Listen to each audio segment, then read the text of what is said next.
And who is he going to be getting those minutes with? So, my turn. Chris Broussard, to your point, they just replaced Avery Bradley with J.R. Smith. To me, that is a downgrade. And I want to be clear about this. I've been around J.R. enough off the floor. I like him. I believe in his guts and his fearlessness. And he will take and make difficult late clock, late game shots. Streaky, but still fearless in taking and making those shots. My question is, you're replacing a stable cog as a starter in the offense, a man in Avery Bradley who made 2 all-defensive teams, who will take and make big threes from often on passes from LeBron. He started 44 games for you, and all of a sudden, after J.R. Smith has been out of basketball for 619 days since his last NBA game, are you going to throw him into the starting lineup for a suddenly playoff favorite in the West? I don't know. I asked Shannon earlier, are you gonna start JR? And he said no. And I said, okay, somebody's got to take Avery's place.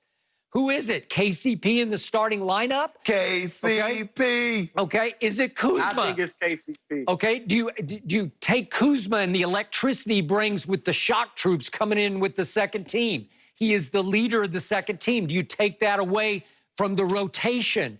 I don't think you need to do that. I think you're going to have to go with KCP in the starting lineup. But I'm going to remind everybody, the Lakers beat the Clippers one time in 3 tries, and it was because Avery Bradley made 6 threes in that game. He made 4 in the third quarter while LeBron James was scoring 0 points.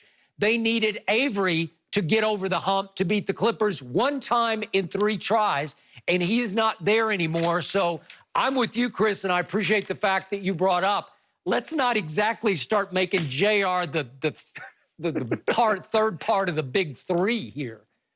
No, I'm with you guys. And you guys know I picked the Clippers. Sorry, Shannon, on this. But it was 2 reasons. Look, obviously the Lakers have 2 of the 3 best players in of these 2 teams, right? And LeBron, Kawhi, and then Anthony Davis.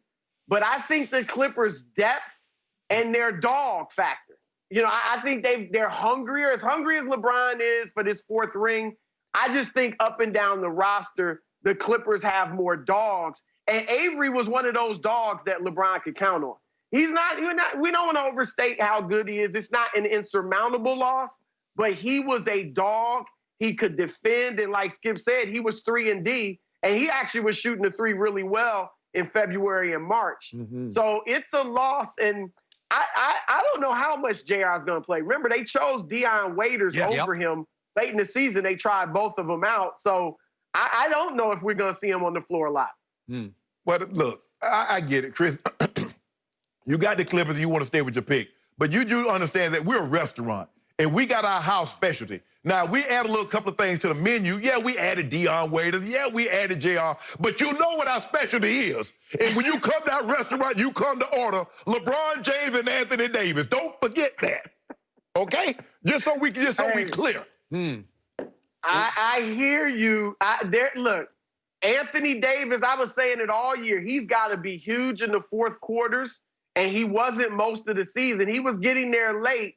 Because with the Clippers defense and the number of guys they can throw on LeBron, they were able, in those first 2 games, to keep him from living at the rim and getting in the paint at will. That means AD's going to have to step up, and I don't know if he's going to be able to do it. You do remember, though, what happened last game? They threw Paul George at him, took him. Took Kawhi, took him. Took the other twin, took him. Took Harkless, took him. You remember? I know you grew up. You were a Bruce Lee fan. You remember they used to throw all them guys at Bruce Lee, and Bruce Lee whip all their tail. Right? You remember that, Chris? Same thing gonna happen. Except for Brad Pitt and once in a while upon a time in Hollywood, if you saw that. That's just one time he didn't whip him. Okay, Chris Broussard, I got to bring up one other angle here, which you may or may not like. But speaking of the quote-unquote GOAT, LeBron James, who has been his favorite scapegoat over the years that he had him in Cleveland? It was J.R. Smith. because JR loves LeBron and he will take it from LeBron. It was his fault, and LeBron will, JR will say, yep, you got me. I screwed up. I had a brain freeze, and it takes me back to game number 1 down the stretch at Oakland of the 2018 finals. And if we could see that one more time again, J.R. Smith took LeBron off the hook here by becoming the scapegoat for what happened at the end of the game because LeBron, take the shot. LeBron has a shot to win the game guarded by little tiny Steph Curry. He is hot-handed. He has scored 49 points, most of them from distance outside the paint.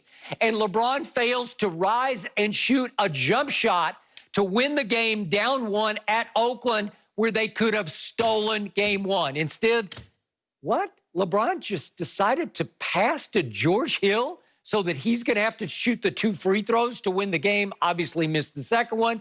JR did have a mental blunder, a brain freeze, and that was the end of that because LeBron quit going to overtime, as we saw in the interim before overtime. Skip, that was a layup. Look at that cut. He should have had a layup. And here's the other thing with LeBron. Let's think about when he hits his most jump shots, but in this case, a mid-range. He likes to dribble into it with, maybe one dribble, one step. You know what I mean? Like, LeBron's not a tremendous jump shooter, so he has to be in a rhythm. And right where he was at that moment, he was not in, like, where he likes to be as far as getting in a rhythm for his jump shot. Not to mention, as I said, George Hill was wide open. Like and he got fouled. He's an 80% free throw shooter. Thank you. I can't fault LeBron for that. That was a good play, and George Hill just didn't deliver. Is George Hill an 80% free throw shooter with game 1 on the line at Oakland against the prohibitive favorites? No, he's probably a 50% free throw shooter in those circumstances. LeBron could have done what? Taken one dribble to his left, one little jab step, gone up, Jordan-esque, dare I say, on Brian Russell, and nailed the jump shot to win game 1. And then my partner actually might have a little bit of a debate that maybe he could get in the GOAT conversation. What? Chris, you hear him talking about, he scapegoated JR. Skip, Chris, that'd be like you're on live television, and all of a sudden you get up and start go in the kitchen and start making breakfast. Forget you on live television. J.R. Smith forgot he was in an NBA game. He got the ball and ran out and just like, what? I thought no.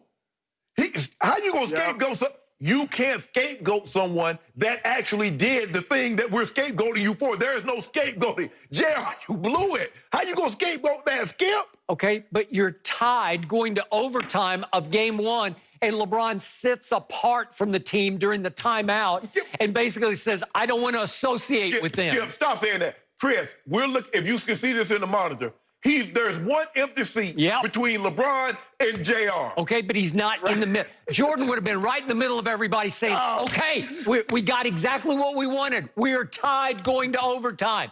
Give me the damn ball and get out of my way. And LeBron said, I don't want any part of this. I won't even shoot for the first 2.5 minutes of overtime until we're down 7. He scored no field goals in overtime, made 2 free throws. Way to go, LeBron. He tried to make... I'll give you that LeBron's body language wasn't good. But here's what's running through his head, and you know this. They had no margin for error in this series. We all knew they were most likely going to get beat and swept by the Warriors. No margin for error. They had the game in hand, and they let it go. And that's what LeBron's thinking. We talked about this. JR admitted it. We talked about this in the huddle, and he just forgot. That's what frustrated LeBron so much. It was like, we're about to steal one, and now maybe we can go ahead and ride this thing like we did in 2016, but it was all lost on a brain freeze by his man JR. Okay, so if JR gives the ball back to LeBron, what's LeBron going to do with it? Pass it to George Hill again? How about no, seriously. What's he going to do? Is he going to shoot it? I was thinking like he's 4 feet from the basket. How about putting the ball in the hoop? Is that a novel idea in a basketball game? I thought the objective was to put the ball in the hoop in a basketball game. Who knew? And Skip, you said JR's got the guts, right? He does. To take the big shot. Why didn't he do it right there? Okay, it was a great offensive rebound on Kevin Durant that he got, so I will give you that. That's the JR package. You got to take the good with the really bad. Okay. But he is the all-time scapegoat for the quote-unquote goat. He took him right off the hook. He did. Hold on. How are we going to scapegoat somebody that did what we're alleging he did? Right. That's not scapegoat. Yeah, but LeBron didn't do what he should have done. Make the